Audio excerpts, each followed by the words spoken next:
안녕하세요. 딸 하나를 키우고 있는 30대 여성입니다. 제가 이렇게 사연을 쓰게 된 건 자기 유리할 대로 생각하고 멋대로 통보하는 시댁 식구들한테 환멸을 느껴서예요. 솔직히 집안 망신 같고 어디 가서 얘기하면 제 얼굴에 침 뱉기 같아서 말도 못하겠지만 저도 어디다 하소연할 곳은 있어야 할 거 아닌가요? 그래서 익명의 힘을 빌려 여기에 제 이야기를 하러 왔습니다. 남편과는 오랫동안 알고 지내던 사이예요. 남녀 사이가 아니라 친한 친구로서 말이지요. 그래서인지 서로에 대해서는 비교적 잘 아는 편이었어요. 그렇다고 어른들 말씀처럼 그 집에 숟가락젓가락이 몇 개고 뭐 그런 것까지 꿰고 있던 건 아니고요. 아무튼 남편하고 저는 둘 다 같은 고등학교를 졸업한 뒤 나란히 같은 대학에 입학했어요. 서울 중상위권 대학으로 어디 대학 다녔다고 말하기에 부끄럽지 않은 수준의 학교였지요. 다만 전공이 남편은 국어국문학, 저는 컴퓨터공학이에요. 몇몇 사람들은 농담이랍시고 남녀가 뒤바뀐 거 아니냐 그런 소리도 하는데 솔직히 황당해서 그냥 웃고 넘겨버려요. 그런데 저희가 학교에 입학했을 때부터 소위 문과가 인기가 떨어졌거든요. 그래서인지 취업 시장에서 남편은 취업에서 몇 번의 고배를 마셔야 했습니다. 하지만 저는 꽤 이름난 IT 회사에 한 번에 붙더라고요. 각자 사회생활을 시작한 이후로도 저희 관계는 특별히 달라지지 않았습니다.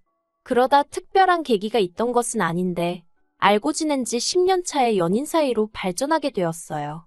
연인 사이가 되었다고 해서 솔직히 크게 달라진 건 없었지만 지나간 세월 덕분이라고 해야 할지 다른 연인들처럼 울고불고 다투고 그럴 일은 없었으니 마음은 편하대요. 그래서 무르르듯 연애하고 결혼까지 약속하게 되었습니다. 그런데 이제 와서 생각해보면 제가 너무 안일했던 것 같아요. 잘한다고 생각해서 더 알아볼 생각을 안 했거든요. 남편 가족들이 정말 어떤 사람들인지 또 어떻게 살아왔는지 제가 잘한다고 생각했던 건 껍데기에 불과했는데 말이지요. 저희가 어떻게 시작했는지 말하자면 일단 결혼식과 예단 예물은 남들이 하는 만큼 했어요. 처음에는 허례허식은 생략하자 어쩌자 그런 소리가 저희 둘 사이에서 나오기도 했었는데 시댁에서 결혼식이 애들 장난도 아니고 니들 마음대로 하냐고 화를 어찌나 내시던지. 그래서 적당한 웨딩홀에서 양가 부모님이 반반 부담해 주셔서 식을 올렸습니다. 예단 예물도 마찬가지로 남들 주고받는 정도로 나중에 말 나오지 않을 만큼만 했어요. 그리고 그 당시에 양가로부터 5천만 원씩 지원받고 저희가 모아둔 돈 보태서 작은 아파트도 하나 샀네요. 솔직히 결혼식 문제로 꾸지람을 들었던 것을 제외하면 크게 불만 가질 만한 일도 없었고 그저 앞으로 남편과 잘 사는 모습만 보여드리면 될 줄 알았어요. 그런데 생각지도 못한 곳에서 어머님과 갈등이 생길 줄은 몰랐습니다. 그건 바로 신우 때문이었어요. 남편에게는 아래로 6살 어린 신우가 있어요. 저희가 결혼하던 당시에 신우 나이도 26으로 적지 않았고요. 그런데 어째서 그렇게 철이 안 들던지 자기가 무슨 재벌집 딸도 아니고 돈 무서운 줄 모르고 써대더라고요. 그뿐만이 아니었습니다. 툭하면 사업을 하겠느니 어쩌느니 하면서 이거 배웠다 저거 배웠다 하는데 뭐 하나 제대로 끝낸 게 없었거든요. 네일 가게를 열겠다고 2달 배우더니 어깨가 아프다고 때려치고 마사지를 배우겠다더니 이번엔 손가락이 너무 아프다고 관두고 그러다 저희가 결혼 준비로 바쁘던 시기에는 쇼핑몰을 하겠다며 또 어머님한테 3천만 원인가 받아가더라고요. 그런데 그 3천으로 산 건 죄다 자기 옷하고 구두 가방 같은 거였어요. 그러니 뭐 혹시나가 역시나라고 그것도 반년도 못 가서 말아먹던걸요. 물론 어머님 아버님이 당신들 재산으로 귀한 딸 사회 경험 시켜주는 셈치고 해주시겠다는데 거기다 대고 피 한 방울 안 섞인 남인 제가 무슨 말을 하겠어요. 그리고 제가 뭐 직접적으로 피해를 입은 것도 아니고요. 그래서 저는 속으로 다들 대단하시네 생각만 했지 입 밖으로 이러쿵저러쿵 말은 단 한마디도 하지 않았습니다. 심지어 남편이 제 앞에서 신우욕을 하던 순간에도 듣고만 있거나 아니면 오히려 심한 소리는 하지 말라고 말렸지. 저까지 당신 말이 맞다고 맞장구를 치거나 그러는 일은 절대 없었어요. 그런데 신우가 결혼을 한다는 이야기가 나오면서 저는 이게 남 이야기 듣듯이 속으로 흥 하고 지나칠 수 있는 일이 아니게 되더군요. 작년 초 딸애가 유치원에 입학하면서 금전적으로 빠듯해진 저희더러 어머님께서 무리한 부탁을 해오셨습니다. 신우 시집 갈 때도 저희만큼은 해줘야 할 거 아니냐고 하시는 거예요. 처음에는 왜 저런 이야기를 우리한테 하시지 싶대요. 저희만큼 해주시던지 더 해주시던지 그거야 어머님이 알아서 하시면 되는 거잖아요. 그리고 솔직히 제가 이렇게 격한 반응을 보인 데는 다 이유가 있었어요. 제가 남편과 결혼하던 당시 결혼식 비용도 그렇고 특출나게 친정보다 시댁에서 더 해준 것 같지도 않은데 어머님은 결혼식 때 당신이 이것도 해주고 저것도 해주지 않았냐면서 생색을 무척이나 내셨습니다. 하지만 괜히 옳고 그름을 따졌다가는 어머님에게 미움을 살 것 같기도 했고 당시만 해도 저는 갓 시집 온 며느리였으니까요. 그래서 그런 이야기가 나올 때면 의례껏 어머님 말씀이 맞다. 제가 참 감사하게 생각한다 그런 식으로 맞장구를 쳐드렸지요. 그런데 그게 실수였어요. 어머님은 진심으로 하신 말씀이었기에 언젠가부터는 아예 저나 남편에게 대놓고 금전적으로 이런저런 요구를 해오기 시작하셨습니다. 자식 다 키워서 장가까지 보냈으니 할 일은 다 했다 하시면서 한 달에 용돈으로 50만 원씩 보내라고 하시질 않나? 이제부터 매년 지인분들하고 여행을 가기로 했으니 당신 여행 보낼 적금을 들라고 하시질 않나? 솔직히 말해서 오히려 다른 집 어머님들은 손주를 보게 되면 자식보다 더 이쁘다며 눈에 밟힌다고 그러던데 그래서 선물도 이것저것 해주고 그러시던데 저희 시부모님은 내복 한 벌 사주신 게 없어요. 그래도 100번 양보해서 거기까진 괜찮아요. 그런데 알아서 잘 살고 있는 저희 부부더러 맨날 애만 챙기냐, 부모는 안중에도 없냐? 어찌나 말도 안 되는 말씀만 골라서 하시던지. 여기다 하나하나 다 적자면 3일 밤낮을 세워도 부족할 거예요. 정말이지 손주 질투하는 시어머니는 이 세상에 저희 어머님뿐일 겁니다. 아무튼 그런 상황에서 신우 결혼 이야기를 꺼내신 이유는 한마디로 저희 결혼은 당신이 시켜줬으니 신우 결혼은 저희더러 시켜주라는 거였지요. 황당해서 제가 어머님더러 어째서 저희가 그래야 하냐고 물었어요. 신우도 어머님 자식이니 어머님이 해주셔야 하는 거 아니냐고요. 그러자 어머님께선 옛날엔 집에 아버지가 없으면 맏아들이 아버지 역할도 하고 그랬다면서 더 이상 아버님이 경제적 능력이 없으니 저희 남편이 이어서 해야 하는 건 당연한 거 아니냐대요. 황당해서 저도 모르게 아버님이 돌아가신 것도 아니고 그렇게는 못한다 했습니다. 이제껏 신우 사업한다고 나댈 때마다 묻지도 따지지도 않고 돈 다 대주시더니 이제 와서 결혼은 저희더러 시키라는 게 말이나 되느냐고요.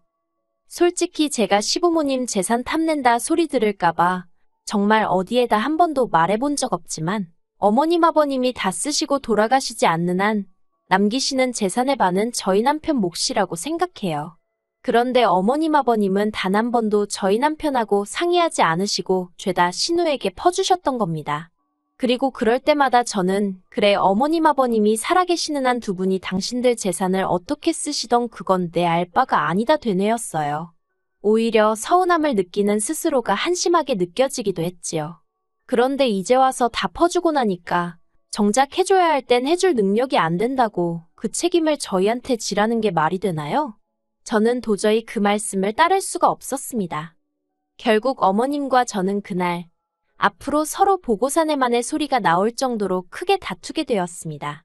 그런 와중에도 아버님은 먼 산만 보고 계셨고 남편은 남편대로 어머님께 우리한테 왜 그러냐고 투덜거릴 뿐이었기에 이렇다 할 결론이 나지 않고 있었지요. 그런데 그 시기에 신우가 충격적인 소식을 전해왔어요. 사실은 자기가 임신을 했다면서 자기는 상관이 없는데 시댁 그러니까 심해부 쪽에서는 주변 사람들 보기 남사스럽다고 하루빨리 식을 올려야 할 것 같다고요. 그리고 그런 상황이 되자 어머님과 제가 다툰 건 마치 없던 일처럼 아무도 입에 올리지 않았고 모두가 신우 결혼식에만 집중하게 되었네요.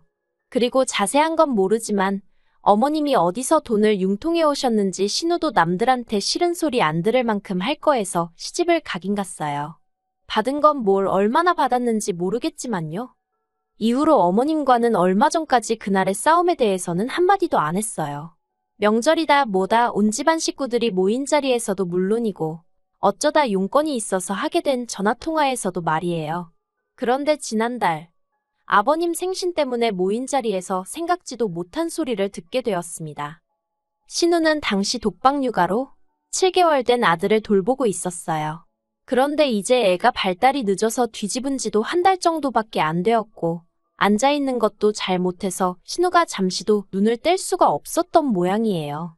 그러니 자기 개인적인 시간은 고사하고 화장실 가는 것도 제때 못 간다면서요. 그리고 그런 이야기를 하는 신우는 정말로 얼굴도 푸석푸석하니 상태가 좋아 보이지 않았습니다. 그래서 제가 많이 힘드냐니까 신우 말이 혼자서 하루 종일 애랑 실랑이만 하려니 너무 우울하고 지친다는 거예요.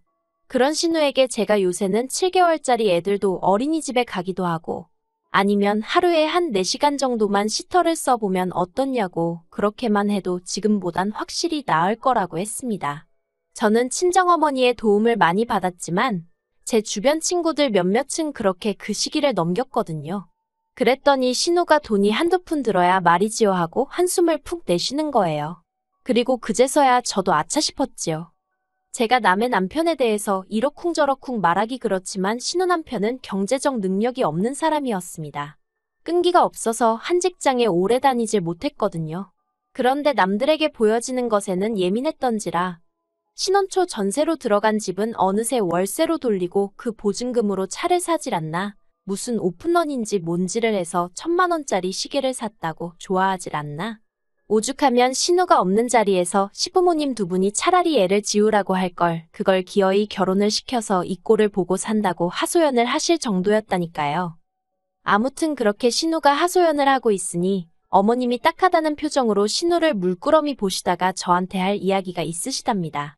그러면서 당신이 진작부터 생각하고 있던 일인데 이참에 어머님 집하고 저희 집하고 팔아서 2층짜리 전원주택을 지으면 어떻겠냐대요. 그래서 1층은 어머님 아버님과 신혼애외가 살고 저희더러 2층을 쓰라나요. 그러면 애도 같이 키울 수 있고 서로 좋을 것 같다면서. 하지만 저는 소위 힘든 시기 다 지나고 이제 유치원 보내면 되는데 제가 뭐 한다고 갓난애기 키우는 신우랑 공동육아를 하나요? 제가 어머님더러 싫다고 했습니다. 어정쩡하게 답했다가 코 깨이지 싶어서 아주 단박에 싫다고 했어요. 애 키우는 게 너무 힘들어서 둘째도 안 낳았는데 이제 와서 무슨 공동육아냐고요. 그랬더니 어머님이 누가 너더러 맡아서 키우랬냐고 그냥 같이 살면서 서로 필요할 때 도와주면 되는 거랍니다. 하지만 그 시커먼 속을 누가 모르겠어요. 저 애 키울 때 어머님한테 딱 2번 봐달라고 부탁드렸는데 그 2번 다 친정부모님이 편찮으셨을 때였어요. 그런데도 아주 매몰차게 안 된다고 하셨던 분이 저희 어머님이십니다. 그런데 이제 와서 공동육아? 택도 없는 소리였지요. 그런데 제 반응을 보신 어머님은 갑자기 무슨 자동차 급발진하듯 화를 내셨습니다. 저더러 한가족이면서 너만 잘해놓고 살면 그만이냐 어쩌냐 하시더니 네 신우 고생하는 건 보이지도 않냐며 소리소리를 지르시는 거예요. 제가 순간 어이가 없어서 어머님을 멍하니 쳐다봤어요. 그러자 어머님은 누가 시어머니를 그런 눈으로 보냐면서 저한테 싸가지가 있네 없네 난리도 아니대요. 제가 이내 정신을 차리고 어머님더러 지킬 수 없는 약속을 하는 것보다 솔직한 게 낫지 않냐고. 저는 공동육아도 싫고 어머님 아버님이랑 한 집에 사는 것도 불편하다. 그런데 막말로 어머님이 무슨 으리으리한 저택에 살면서 저더러 몸만 들어와 살라는 것도 아니고 제 집까지 팔아가면서 같이 살자니 세상 천지 어느 며느리가 좋다고 하겠냐 했어요. 그리고는 그렇게 치면 신우야말로 신혼의 시댁에 들어가서 살면 되겠다고. 그러면 월세도 굳이 그쪽 시어머니가 같이 공동육아도 해주지 않겠냐고. 그리고는 신우를 바라보면서 어때요 아가씨? 지금 시댁에 전화해서 공동육아 하자고 해봐요. 그랬습니다. 그랬더니 신우가 아랫입술을 질끈 깨물고 부들거리면서 저를 노려보더라고요. 그런데 그때 남편이 제 팔목을 잡아 끌면서 일단 집에 가자입니다. 집에 가서 얘기 좀 하재요. 그래서 저도 지금 이 말도 안 되는 상황이랑 관련된 이야기면 여기서 하라고 했습니다. 나는 지금 당장 결판을 지어야겠다고요. 그랬더니 남편이 아이씨 그러더니 저더러 왜 이렇게 사람이 인색하냐입니다. 신우 결혼할 때도 한 3천만 원이라도 보태주려던 거 제가 못하게 해서 못했다면서 그 일로 자기가 지금까지 마음 편하게 신우를 대하지를 못했다나요. 어이가 없어서 제가 당신 남편더러 당신이 무슨 재벌집 아들도 아니고 그렇다고 자수성가한 사업가도 아니고 하다못해 개천에서 난 용도 아니면서 무슨 여동생 시집 가는데 3천만 원이나 해주냐고 뭐라고 했던 건 사실이에요. 그런데 생각해보세요. 당시 남편이 벌어오는 연봉이 3천인가 그랬습니다. 그러니까 숨도 안 쉬고 1년 내내 번 돈을 그대로 신우한테 갖다 주겠다고 한 거예요.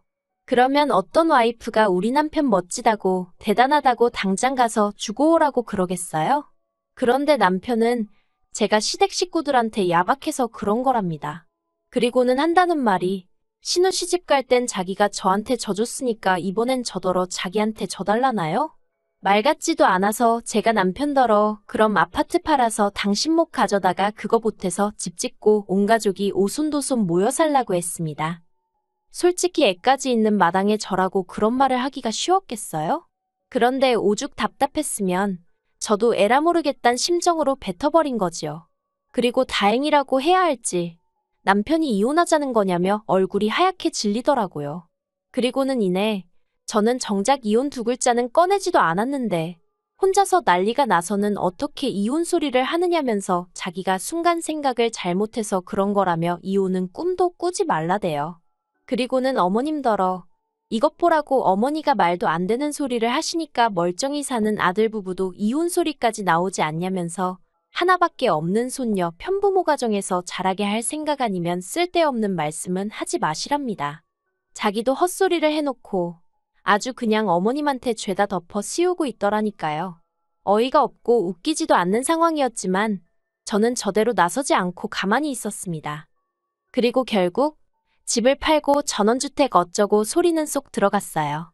어머님도 남편이 그렇게 대들고 난 이후로는 말 한마디 한마디 조심해서 하시는 눈치고요. 그런데 정작 신우 혼자 그 공동육아 단어에 꽂혀가지고는 어머님한테 걸핏하면 같이 살자고 조르기 시작한 모양입니다.